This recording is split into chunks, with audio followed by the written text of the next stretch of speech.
Good afternoon, students. Today we are continuing with the research class. In the previous class, we have finished Unit 1, and today we are starting the second unit, and we are starting with the research problem. You'll be remembering in the previous class, we have learned about steps in research process, and the first step is a research problem. So identification and delimitation of the research problem. So the details of what is research problem, how we have to select a research problem, what are the sources of research problem, how we have to write research problems. So all these aspects related to research problem we'll be discussing in this particular unit. So what is a research problem? The research problem is a perplexing or troubling condition for a researcher, and this will act as a drive to find a solution for the same. A research problem always, as I mentioned in the previous classes, start from a research question. And this research question will be really a troubling condition for the researcher. He cannot sleep or she cannot sleep as a researcher because of this particular problem, because there is no solution for this. This will be really a perplexing thing for the researcher, and somehow the researcher want to get a solution for that. That may be his internal need, or maybe a need for the patients or the society, or for the improvement of the society.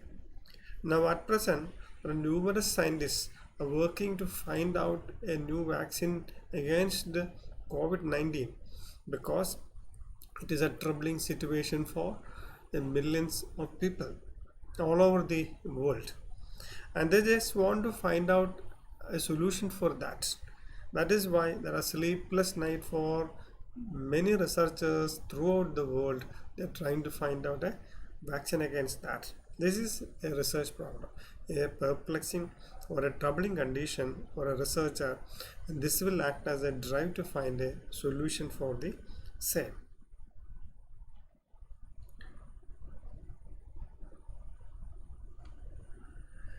Then what is a research question? A research question is a statement of specific question the researcher want to answer to address the research problem. So this is in question form. Problem statement is always in the statement form. So first we write a research question in the question form with the wordings of a question and question mark, and when we convert this question into a statement form, that becomes a statement of the problem. The research question is a statement of specific questions the researcher want to answer to address the research problem.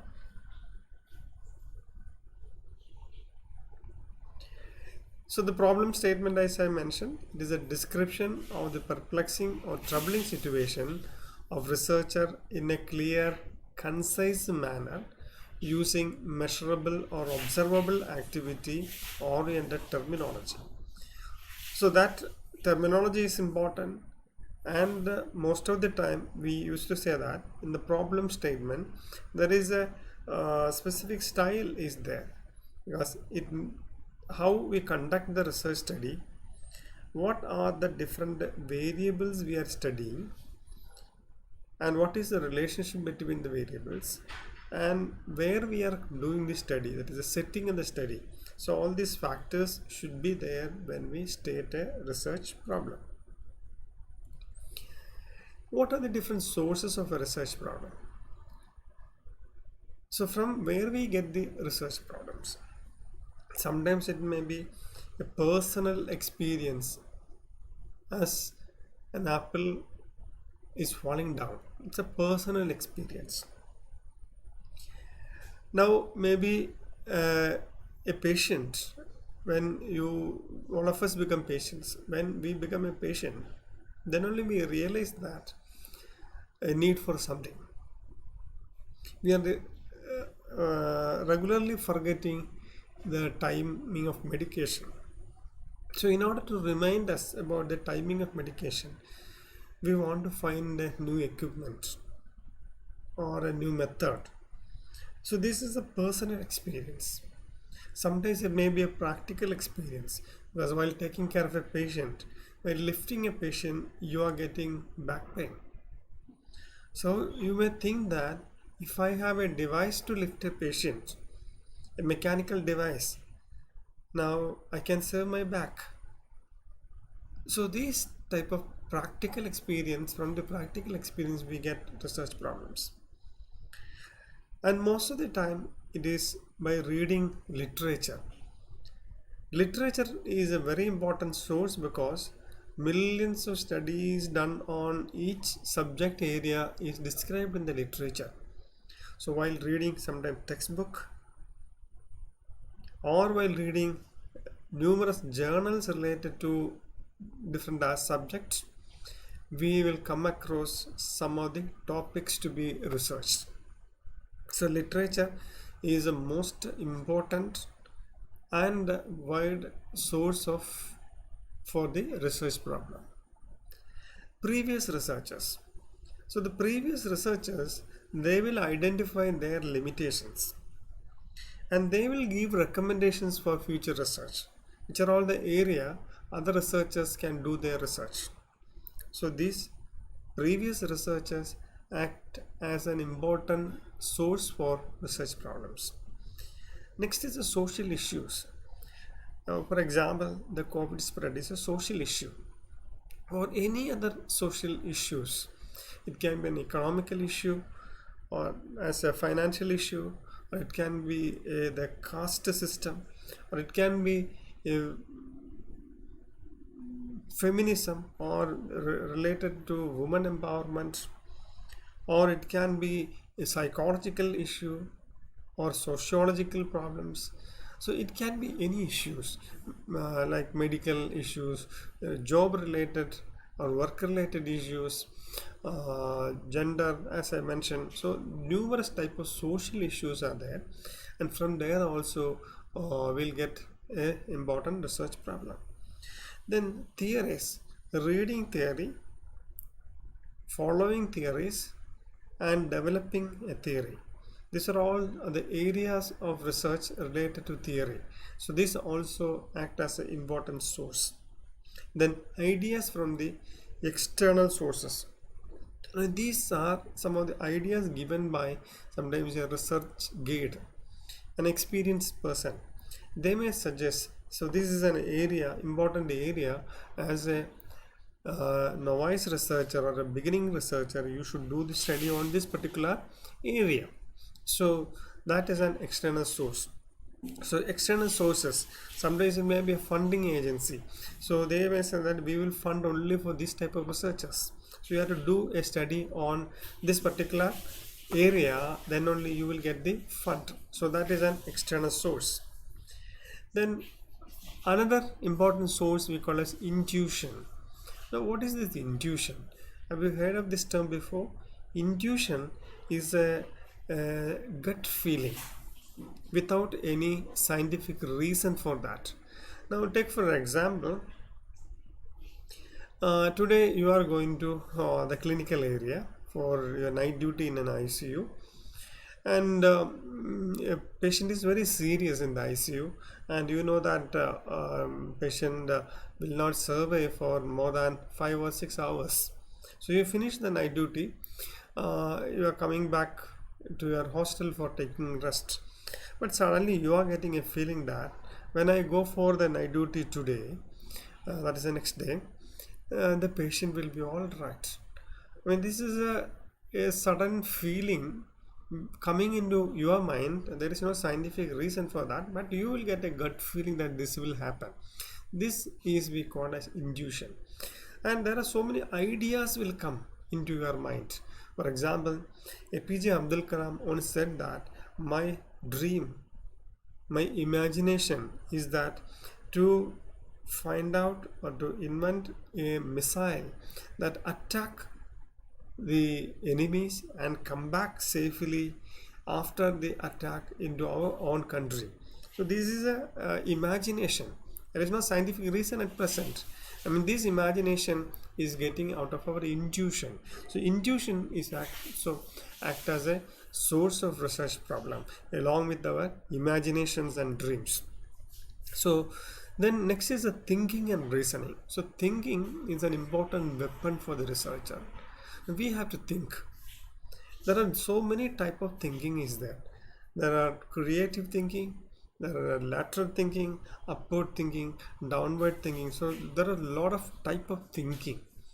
So this thinking and the imagination is an important area for the researcher.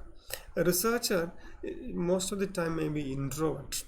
They'll be thinking, introspecting about a topic, how we can do this study, or how I can conduct the study, and that will be how that will be useful. So this type of imagination and meditation will lead to finding a research problem and along the reasoning.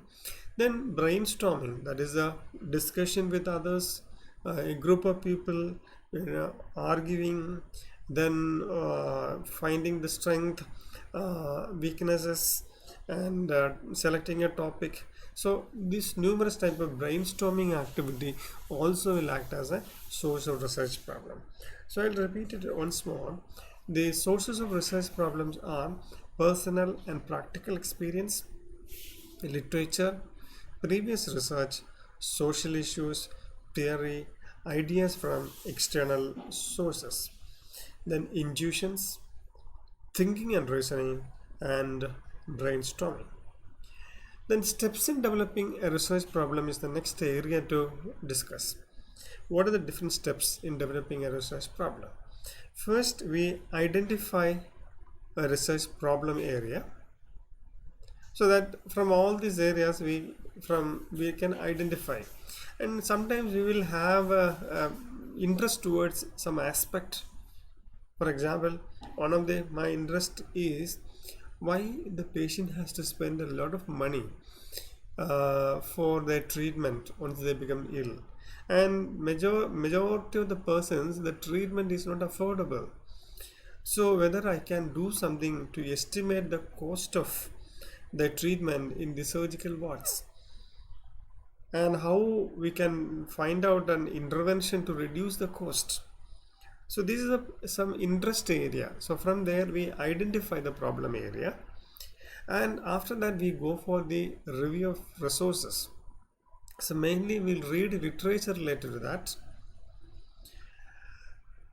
We find out the different aspect. By reading only we are able to find out whether my topic is a researchable topic, what are the important setbacks related to this topic, is there anything else will affect my topic, whether I can conduct this study smoothly, whether this topic is amenable for statistical analysis, whether I will get permission for this topic. So these type of numerous questions, whether I will get the appropriate methodology to conduct research, etc., from reviewing literature. So after reviewing resources, we have to delimit the research topic. So delimitation, as I mentioned before, from a broader area of research, we limit our topic to a very specific area where we can conduct our research scientifically. So this is delimiting the research topic. There are a lot of differences between limitations of the research and delimitation. These are two entities. Limitation is an area where the researcher cannot do a research study in more scientific way because of the lacuna, because of the problem he faces. This is the limitations. Whereas delimitation is, in order to improve the scientific nature of the study, we are reducing our broadness. From a broad area, we are limiting the topic to a very specific area to meet our resources, according to our resources, to conduct the study in a more scientific way. So this is delimitation. So delimit the research topic, then evaluate research problem further and further, and then is the final statement of the research problem. You state the research question, raise the research question, write down the research question, and from the research question we have to write down the research problem. Then the problem statement, you have to state, as I mentioned before, the area of concern or focus of the study. What are the different variables involved in the study? For example, height and weight. You are trying to find out whether the weight will increase according to the increase in the height among under 5 children. So these are the two variables, height and weight. Then you have to mention about the population of the participant. Like I mentioned that under 5 children. Then setting of the study, where you are conducting the study, and mention about the methodology. Now I'll give you an example. I'm doing a study like a descriptive study to identify the relationship between height and weight of under 5 children admitted attending the outpatient department of the outpatient pediatric department of Amla Institute of Medical Science. So the area of concern is there, what are the variables and their relationship is there, who is the population is there, setting of the study is mentioned, and the methodology of the study also is mentioned. So this is how we will state the research problem, statement of the problem, by denoting all these factors.